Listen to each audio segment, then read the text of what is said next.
ವಿದ್ಯಾರ್ಥಿಗಳೇ, ಈ ಹಿಂದಿನ ತರಗತಿಯಲ್ಲಿ ನೀವು ಸಂಧಿಗಳ ಬಗ್ಗೆ ಮಾಹಿತಿಯನ್ನ ತಿಳ್ಕೊಂಡಿದ್ರಿ. ಸವರ್ಣ ದೀರ್ಘ ಸಂಧಿ ಆಗಿರ್ಬೋದು ಅಥವಾ ವೃದ್ಧಿ ಸಂಧಿ ಆಗಿರ್ಬೋದು, ಸಂಸ್ಕೃತ ಸಂಧಿಯ 2 ಸಂಧಿಗಳ ವಿವರಣೆಯನ್ನ ನೀವು ತಿಳ್ಕೊಂಡಿದ್ರಿ.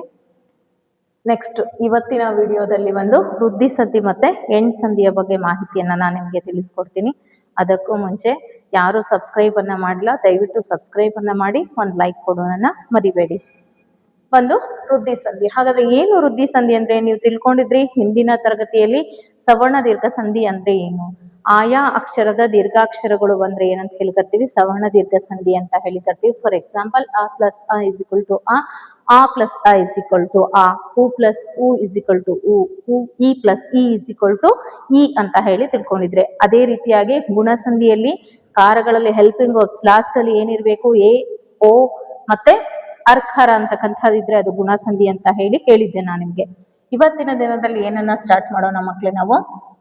ಇವತ್ತಿನ ದಿನದಲ್ಲಿ ವೃದ್ಧಿ ಸಂಧಿ ಅಂದ್ರೆ ಏನು ಅಂತ ಹೇಳ್ಬಿಟ್ಟು, ಆಕಾರದ ಮುಂದೆ ಐಕಾರಗಳು ಪರವಾದ್ರೆ ಅವೆರಡರ ಸ್ಥಾನದಲ್ಲಿ ಐಕಾರವು, ಓ ಔಕಾರಗಳು ಪರವಾದ್ರೆ ಅವೆರಡರ ಸ್ಥಾನದಲ್ಲಿ ಔಕಾರವು ಆದೇಶವಾಗಿ ಬರುವುದಕ್ಕೆ ಏನಂತ ಹೇಳಿ ಕರಿತೀವಿ ನಾವು, ಡೆಫಿನೇಷನ್ ವೃದ್ಧಿ ಸಂಧಿ ಅಂತ ಹೇಳಿ ಕರಿತೀವಿ.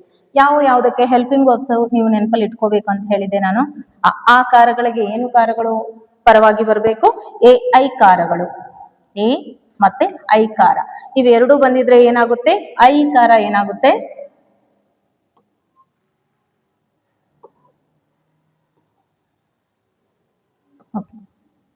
ಆಕಾರಗಳಿಗೆ ಏನ್ ಬರಬೇಕು, ಎ ಐಕಾರಗಳು. ಎ ಐಕಾರ ಬಂದ್ರೆ ಅದರಲ್ಲಿ ಏನಾಗುತ್ತೆ, ಐಕಾರ ಬರುತ್ತೆ. ಆಕಾರಗಳಿಗೆ ಏನ್ ಬರಬೇಕು, ಓ ಔಕಾರಗಳು. ಈ ಹೆಲ್ಪಿಂಗ್ ವರ್ಬ್ಸ್ ನ ನೀವು ಚೆನ್ನಾಗಿ ನೆನ್ಪಿಟ್ಕೋಬೇಕು. ಅವೆರಡು ಸ್ಥಾನದಲ್ಲಿ ಏನ್ ಬರುತ್ತೆ, ಔಕಾರ ಬರುತ್ತೆ. ಇದರಲ್ಲಿ ಲಾಸ್ಟ್ ಐಕಾರ, ಇದರಲ್ಲಿ ಲಾಸ್ಟ್ ಔಕಾರ ಬಂದ್ರೆ ಅದನ್ನ ಏನಂತ ಹೇಳಿ ಕರಿತೀವಿ ನಾವು, ವೃದ್ಧಿ ಸಂಧಿ ಅಂತ ಹೇಳಿ ಕರಿತೀವಿ. ನಿಮ್ಗೆ ಇವಾಗ್ಲೇ ಹೇಳಿದೆ ನಾನು, ಡೆಫಿನೇಷನ್ ಗಿಂತ ನಿಮ್ಗೇನು ಫಾರ್ಮುಲಾಸ್ ತುಂಬಾ ನೆನ್ಪಿಟ್ಕೊಂಡ್ರೆ ನೀವು ತುಂಬಾ ಚೆನ್ನಾಗಿ ನಿಮ್ಗೆ ಅರ್ಥ ಆಗುತ್ತೆ ಏನು ಅಂತ ಹೇಳ್ಬಿಟ್ಟು. ಇದಿಷ್ಟನ್ನ ನೀವು ಚೆನ್ನಾಗಿ ನೆನ್ಪಿಟ್ಕೊಂಡ್ರೆ ಇದು ವೃದ್ಧಿ ಸಂಧಿ. ಹಾಗಾದ್ರೆ ವೃದ್ಧಿ ಸಂಧಿ ಅಂದ್ರೆ ಏನು, ಆಕಾರಗಳಿಗೆ ಐಕಾರಗಳು ಪರವಾದ್ರೆ ಅವೆರಡರ ಸ್ಥಾನದಲ್ಲಿ ಏನು ಆದೇಶವಾಗಿ ಬರಬೇಕು, ಐಕಾರ ಆದೇಶವಾಗಿ ಬರಬೇಕು. ಆಕಾರಗಳಿಗೆ ಔಕಾರಗಳು ಪರವಾಗಿ ಬಂದ್ರೆ ಅವೆರಡರ ಸ್ಥಾನದಲ್ಲಿ ಏನ್ ಬರ್ಬೇಕು, ಔಕಾರ ಬರ್ಬೇಕು. ಹಾಗಾದ್ರೆ ಇದನ್ನ ಏನಂತ ಹೇಳಿ ಕರಿತೀವಿ ನಾವು, ವೃದ್ಧಿ ಸಂಧಿ ಅಂತ ಹೇಳಿ ಕರಿತೀವಿ. ಫಾರ್ ಎಕ್ಸಾಂಪಲ್ ನೋಡಿ ಮಕ್ಳೇ, ಏಕೈಕ, ಏಕೈಕ ಇದನ್ನ ಸ್ಪ್ಲಿಟ್ ಮಾಡಿ ಬರೆದಾಗ ಏಕ ಪ್ಲಸ್ ಏಕ.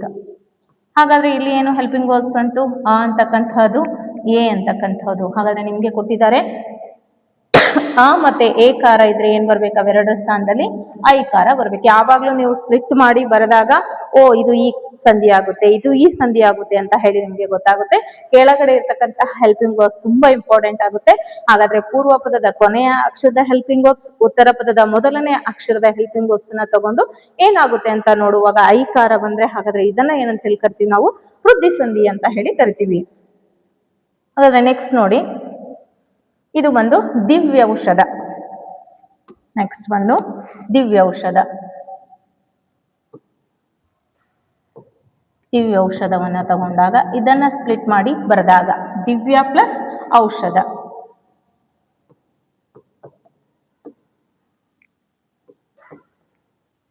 ಹಾಗಾದ್ರೆ ಇದನ್ನ ಬಿಡಿಸಿ ಬರೆದಾಗ ಇಲ್ಲಿ ಏನ್ ಬರುತ್ತೆ, ಹೆಲ್ಪಿಂಗ್ ವರ್ಬ್ಸ್ ವ ಬರುತ್ತೆ, ಇಲ್ಲಿ ಏನ್ ಬರುತ್ತೆ, ಔ ಬರುತ್ತೆ. ಹಾಗಾದ್ರೆ ಆಕಾರಗಳಿಗೆ ಔಕಾರಗಳು ಪರವಾದ್ರೆ ಅವೆರಡು ಸ್ಥಾನದಲ್ಲಿ ಏನಿರುತ್ತೆ ಅಂತ ಹೇಳಿದ್ರು, ಏನಂತ ಹೇಳಿದ್ರು, ಔಕಾರ ಇರುತ್ತೆ ಅಂತ ಹೇಳಿದ್ರು. ಹಾಗಾಗಿ ಇದು ಯಾವ ಕಾರ ಆಗುತ್ತೆ, ಔಕಾರ ಇದ್ರೆ ಅದು ಏನಾಗುತ್ತೆ, ವೃದ್ಧಿ ಸಂಧಿ ಆಗುತ್ತೆ. ಹೀಗೆ ಹಲವಾರು ರೀತಿಯಾದಂತಹ ಎಕ್ಸಾಂಪಲ್ಸ್ ನಿಮ್ಗೆ ನಾನು ತೋರಿಸ್ತೀನಿ ಇಲ್ಲಿ. ಏನು, ಏಕೈಕ, ಏಕ ಪ್ಲಸ್ ಏಕ, ಏಕೈಕ, ಐಕಾರ ಏನಾಗುತ್ತೆ, ಆದೇಶವಾಗಿ ಬರುತ್ತೆ. ಹಾಗಾಗಿ ಇದು ವೃದ್ಧಿ ಸಂಧಿ. ಅದೇ ರೀತಿಯಲ್ಲಿ ತಗೊಂಡ್ರೆ ವನೌಷಧಿ, ವನೌಷಧಿ, ವನ ಪ್ಲಸ್ ಔಷಧಿ, ವನೌಷಧಿ. ಹಾಗಾದ್ರೆ ಔಕಾರ ಏನಾಗುತ್ತೆ, ಆದೇಶವಾಗಿ ಬರುತ್ತೆ. ಹಾಗಾಗಿ ಇದು ಏನು ಸಂಧಿ, ವೃದ್ಧಿ ಸಂಧಿ. ಮತ್ತೆ ಲೋಕೈಕ, ಲೋಕ ಪ್ಲಸ್ ಏಕ, ಲೋಕೈಕ.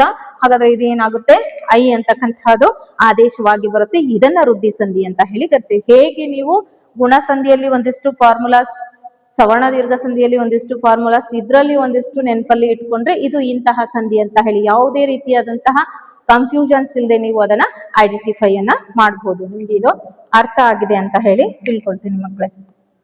ನೆಕ್ಸ್ಟ್ ಬರ್ತಕ್ಕಂಥದ್ದು ಯಾವುದು, ನೆಕ್ಸ್ಟ್ ಬರ್ತಕ್ಕಂಥದ್ದು ಎಂಡ್ ಸಂಧಿ. ಹಾಗಾದ್ರೆ ಏನು ಎಂಡ್ ಸಂಧಿ ಅಂದ್ರೆ, ಎಂಡ್ ಸಂಧಿ ಅಂದ್ರೆ 4 ಅಕ್ಷರಗಳು ತುಂಬಾ ಇಂಪಾರ್ಟೆಂಟ್ ಆಗಿರುತ್ತವೆ. ಯಾವುದು ಅಂದ್ರೆ ಯ ರ ಲ ವ ಅಂತಕ್ಕಂತಹ ಈ 4 ಅಕ್ಷರಗಳನ್ನ ಏನಂತ ಹೇಳಿ ಕರಿತೀವಿ, ಎಂಡ್ ಸಂಧಿ ಅಂತ ಹೇಳಿ ಕರಿತೀವಿ. ಹಾಗಾದ್ರೆ ಏನ್ ಇರ್ಬೇಕು ಎಂಡ್ ಸಂಧಿಯಲ್ಲಿ ಏನೇನ್ ಇರ್ಬೇಕು ಅಂತ ಹೇಳಿದ್ರೆ ನೋಡಿ, ಪೂರ್ವ ಪದದ ಅಂತ್ಯದಲ್ಲಿನ ಈ ಉ ರು ಸ್ವರಗಳಿಗೆ ಅನ್ಯ ಸ್ವರಗಳು ಸವರ್ಣವಲ್ಲದ ಸ್ವರ ಪರವಾದಾಗ ಈ ಸ್ವರಗಳಿಗೆ ಏನಿರುತ್ತೆ ಏಕಾರ, ಉ ಸ್ವರಗಳಿಗೆ ಏನಿರುತ್ತೆ ಓಕಾರ, ರು ಸ್ವರಕ್ಕೆ ಏನಿರುತ್ತೆ ಅರ್ಕಾರ. ಹಾಗಾದ್ರೆ ಇದನ್ನ ಏನಂತ ಹೇಳಿ ಕರಿತೀವಿ ನಾವು, ಎಂಡ್ ಸಂಧಿ. ಹಾಗಾದ್ರೆ ಇದಕ್ಕೂ ರೀತಿಯಾದಂತಹ ಯಾರ ಲಾವ ಅಕ್ಷರಗಳು ಅನ್ನೋದನ್ನ ನೀವು ನೆನ್ಪಿಟ್ಕೋಬೇಕು. ಯ ರ ಲ ವ ಅಂತಕ್ಕಂತಹ ಅಕ್ಷರಗಳನ್ನ ಈ 4 ಅಕ್ಷರಗಳಿಗೆ ಏನಂತ ಹೇಳಿ ಕರಿತೀವಿ, ಎಂಡ್ ಸಂಧಿ ಅಂತ ಹೇಳಿ ಕರಿತೀವಿ. ಹಾಗಾದ್ರೆ ಇಲ್ಲಿ ಕೊಟ್ಟಿರ್ತಕ್ಕಂತಹ ಇದರಲ್ಲಿ ಡೆಫಿನೇಷನ್ ಅಲ್ಲಿ ಏನು, ಈ ಕಾರಗಳಿಗೆ ಈ ಕಾರಗಳಿಗೆ ಏನು ಪರವಾದ್ರೆ ಯ ಖಾರ ಬಂದಿದ್ರೆ ಅದನ್ನ ಏನಂತ ಹೇಳಿ ಕರಿತೀವಿ, ಎಂಡ್ ಸಂಧಿ ಅಂತ ಹೇಳಿ ಕರಿತೀವಿ. ಉ ಮತ್ತೆ ನೆಕ್ಸ್ಟ್ ಊಕೆ ಯಾವ್ದು ಆದೇಶವಾಗಿ ಬಂದಿದ್ರೆ ವ ಆದೇಶವಾಗಿ ಬಂದಿದ್ರೆ ಅದನ್ನ ಏನಂತ ಹೇಳಿ ಕರಿತೀವಿ, ಎಂಡ್ ಸಂಧಿ ಅಂತ ಹೇಳಿ ಕರಿತೀವಿ. ರು ಸ್ವರಕ್ಕೆ ಏನು ಆದೇಶವಾಗಿ ಬರಬೇಕು, ರ ಅಂತಕ್ಕಂತಹ ಅಕ್ಷರ ಆದೇಶವಾಗಿ ಬರಬೇಕು. ಇದಿಷ್ಟನ್ನ ನೀವು ಚೆನ್ನಾಗಿ ನೆನ್ಪಿಟ್ಕೋಬೇಕು ಮಕ್ಕಳ. ಎಲ್ಲದರಲ್ಲೂ ಕೂಡ ಹೆಲ್ಪಿಂಗ್ ವರ್ಬ್ಸ್ ಅನ್ನೋದಿದೆ. ತುಂಬಾ ನೀವು ಡೆಫಿನೇಷನ್ ನಾನೇ ಓದ್ಬೇಕು ಅನ್ನೋದಿಲ್ಲ, ಇದರಲ್ಲಿ ನೀವು ತಿಳ್ಕೊಂಡ್ಬಿಟ್ರೆ ಸಾಕು, ಅದು ಹೇಗ್ ಬರುತ್ತೆ ಅನ್ನೋದು ನಿಮ್ಗೆ ಸಂಪೂರ್ಣವಾಗಿ ಅರ್ಥ ಆಗುತ್ತೆ. ಹಾಗಾದ್ರೆ ಎಂಡ್ ಸಂಧಿ ಅಂದ್ರೆ ಏನು, ಯ ರ ಲ ವ ಈ 4 ಅಕ್ಷರಗಳಿದ್ರೆ ಇದನ್ನ ಎಂಡ್ ಸಂಧಿ ಅಂತ ಹೇಳ್ತೀವಿ. ಕಾರಗಳು ಯಾವ್ಯಾವು, ಈ ಕಾರಗಳಿಗೆ ಏನು ಆದೇಶವಾಗಿ ಬರಬೇಕು, ಯ ಅಂತಕ್ಕಂಥದ್ದು ಆದೇಶವಾಗಿ ಬರಬೇಕು. ಹಾಗಾದ್ರೆ ಉ ಕಾರಗಳಿಗೆ ಏನ್ ಆದೇಶವಾಗಿ ಬರಬೇಕು, ವ ಅಂತಕ್ಕಂಥದ್ದು ಆದೇಶವಾಗಿ ಬರಬೇಕು. ರು ಕಾರಕ್ಕೆ ಏನ್ ಬರಬೇಕು, ರ ಕಾರ ಅಂತಕ್ಕಂಥದ್ದು ಆದೇಶವಾಗಿ ಬರಬೇಕು. ಇದನ್ನ ಏನಂತ ಹೇಳಿ ಕರಿತೀವಿ, ಎಂಡ್ ಸಂಧಿ ಅಂತ ಹೇಳಿ ಕರಿತೀವಿ. ಹಾಗಾದ್ರೆ ಹೇಗಪ್ಪ ಇದನ್ನ ಮಾಡ್ಕೊಳ್ಳೋದು, ಕಂಡು ಹಿಡ್ಕೊಳ್ಳೋದು ಇದರಲ್ಲಿ ಅಂತ ಅಂದ್ರೆ ಅತ್ಯಂತ. ಫಾರ್ ಎಕ್ಸಾಂಪಲ್ ತಗೊಳ್ಳಿ, ನೀವು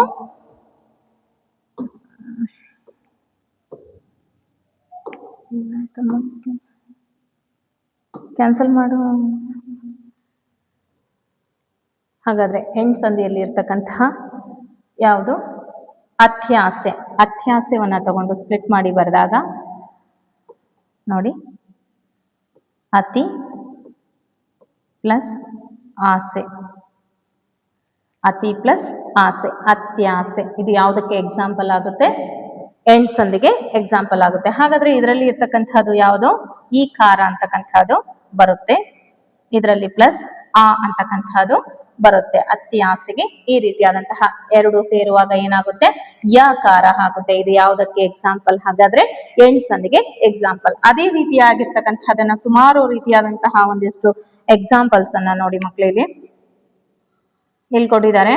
ಅತಿ ಪ್ಲಸ್ ಆಸೆ ಅತ್ಯಾಸೆ, ಹಾಗೇನೆ ಅತಿ ಪ್ಲಸ್ ಅಂತ ಅತ್ಯಂತ, ಔದಾರ್ಯ ಅತಿ ಪ್ಲಸ್ ಔದಾರ್ಯ ಅತ್ಯೌದಾರ್ಯ, ಮತ್ತೆ ಇತ್ಯಾದಿ ಇತಿ ಪ್ಲಸ್ ಆದಿ ಇತ್ಯಾದಿ, ಯಾಕಾರ ಲೋಪ ಆಗುತ್ತೆ. ಇಲ್ಲಿ ನೋಡಿ ಮನ್ವಂತರ, ಮನು ಪ್ಲಸ್ ಅಂತರ ಮನ್ವಂತರ, ಓಕಾರ ಏನಾಗುತ್ತೆ ಆದೇಶವಾಗಿ ಬರುತ್ತೆ. ಹಾಗಾದ್ರೆ ಎಂಡ್ ಸಂಧಿಯಲ್ಲಿ ಇರ್ತಕ್ಕಂತಹ 4 ಅಕ್ಷರಗಳು ಯ ರ ಲ ವ ಅಂತಕ್ಕಂಥ ಅಕ್ಷರಗಳು ಅದೇ ಆದೇಶವಾಗಿ ಬಂದ್ರೆ ಅದನ್ನ ಏನಂತ ಹೇಳಿ ಕರಿತೀವಿ, ಎಂಡ್ ಸಂಧಿ ಅಂತ ಹೇಳಿ ಕರಿತೀವಿ. ಇದಿಷ್ಟು ನಿಮ್ಗೆ ಚೆನ್ನಾಗಿ ಅರ್ಥ ಆಗಿದೆ ಅಂತ ಅನ್ಕೊಳ್ತೀನಿ ಮಕ್ಳೇ. ಇದ್ರಲ್ಲಿ ಮೇನ್ ಇಂಪಾರ್ಟೆಂಟ್ ಒಂದು ಡೆಫಿನೇಷನ್ ಗಿಂತ ನಿಮ್ಗೆ ಎಕ್ಸಾಂಪಲ್ಸ್ ತುಂಬಾ ಇಂಪಾರ್ಟೆಂಟ್. ಈ ಎಕ್ಸಾಂಪಲ್ಸ್ ಬೇಕು ಅಂದ್ರೆ ನೀವು ಡೆಫಿನೇಷನ್ಸ್ ನಿಮ್ಗೆ ಗೊತ್ತಿರ್ಬೇಕು. ಈ ಡೆಫಿನೇಷನ್ಸ್ ಅನ್ನ ಯಾವ ರೀತಿ ಸರಳ ರೂಪದಲ್ಲಿ ಅಂತದನ್ನ ಹೇಳ್ಕೊಟ್ಟಿದ್ದೇನೆ ನಾನು ನಿಮ್ಗೆ, ಯಾವ ರೀತಿ ಇಟ್ಕೋಬೇಕು. ಆ ಪ್ಲಸ್ ಆ ಇಸ್ ಈಕ್ವಲ್ ಟು ಆ, ಇದು ಯಾವ್ದಕ್ಕೆ ಆಗುತ್ತೆ, ಅದೇ ಜಾತಿಯ ದೀರ್ಘಾಕ್ಷರ ಆಗುತ್ತೆ. ಸವರ್ಣ ದೀರ್ಘ ಸಂಧಿಗೆ ಆಗಿರ್ಬೋದು, ಅಥವಾ ಓ ಐ ಎ ಮತ್ತೆ ಅರ್ಕಾರ ಇದು ಯಾವ್ದಕ್ಕೆ ಆಗಿರ್ಬೋದು, ಗುಣಸಂಧಿಗೆ ಆಗಿರ್ಬೋದು. ಮತ್ತೆ ಯಾವ ಸಂಧಿಗೆ, ಎಂಡ್ ಸಂಧಿಗೆ ಏನು ಯಾರ ಲಾಭ ಬರುತ್ತೆ, ವೃದ್ಧಿ ಸಂಧಿಗೆ ಏನ್ ಬರುತ್ತೆ, ಐ ಮತ್ತೆ ಔ ಬರುತ್ತೆ. ಈ ರೀತಿಯಾದಂತಹ ಒಂದು ಫಾರ್ಮುಲಾಸ್ ಅನ್ನ ಚೆನ್ನಾಗಿ ನೀವು ನೆನ್ಪಿಟ್ಕೊಂಡ್ರೆ ತುಂಬಾ ಈಸಿ ವೇದಲ್ಲಿ ನೀವು ಸ್ಪ್ಲಿಟ್ ಮಾಡಿ ಬರೆದು ಕೆಳಗಡೆ ಇರ್ತಕ್ಕಂಥ ಹೆಲ್ಪಿಂಗ್ ವರ್ಬ್ಸ್ ಅನ್ನ ತಗೊಂಡ್ರೆ ಇದು ಈ ಸಂಧಿ ಅಂತ ಹೇಳಿ ನೀವು ಸಂಪೂರ್ಣವಾಗಿ ಅದನ್ನ ಕಂಡುಹಿಡಿಬಹುದು. ಯಾವುದೇ ರೀತಿಯ ರಾಂಗ್ ಆಗದೆ ಇರೋ ತರಹ ನೀವು ಈ ರೀತಿಯ ಮೆಥಡ್ ಅನ್ನ ಯೂಸ್ ಮಾಡಿದ್ರೆ ಸಂಪೂರ್ಣವಾಗಿ ನಿಮ್ಗೆ ಸಂಧಿಯ ಬಗ್ಗೆ ವಿವರಣೆ ಸಿಗುತ್ತೆ. ಇಷ್ಟು ನಿಮ್ಗೆ ಅರ್ಥ ಆಗಿದೆ ಅಂತ ಹೇಳಿ ತಿಳ್ಕೊಳ್ತೀನಿ. ವಿದ್ಯಾರ್ಥಿಗಳಿಗೆ ಮುಂದಿನ ತರಗತಿಯಲ್ಲಿ ನಾನು ನಿಮಗೆ ಕ್ರಿಯಾಪದದ ಮೂಲ ಸ್ವರೂಪ ಏನು, ಕ್ರಿಯಾಪದ ಅಂದ್ರೆ ಏನು, ಮತ್ತೆ ಧಾತು ಅಂದ್ರೆ ಏನು ಅಂತ ಹೇಳಿ ಮುಂದಿನ ತರಗತಿಯಲ್ಲಿ ನಾನು ನಿಮಗೆ ತಿಳಿಸ್ಕೊಡ್ತೀನಿ. ಹಾಗೇನೆ ನಿಮ್ಗೆ ಯಾವ್ದಾದ್ರು ಬೇಕು ಮ್ಯಾಮ್, ಇದು ನಮ್ಗೆ ಡಿಫಿಕಲ್ಟ್ ಅನ್ಸುತ್ತೆ, ಈ ಚಾಪ್ಟರ್ನ ನೀವು ಹೇಳ್ಕೊಡಿ ಅಂದ್ರೆ ದಯವಿಟ್ಟು ನೀವು ತಿಳಿಸಿ, ನಾನು ಮುಂದಿನ ತರಗತಿಯಲ್ಲಿ ನಿಮ್ಗೆ ಅದ್ರ ಬಗ್ಗೆ ನಾನು ಎಕ್ಸ್ಪ್ಲನೇಷನ್ ಅನ್ನ ನಾನು ನಿಮ್ಗೆ ಕೊಡ್ತೀನಿ. ಧನ್ಯವಾದಗಳು.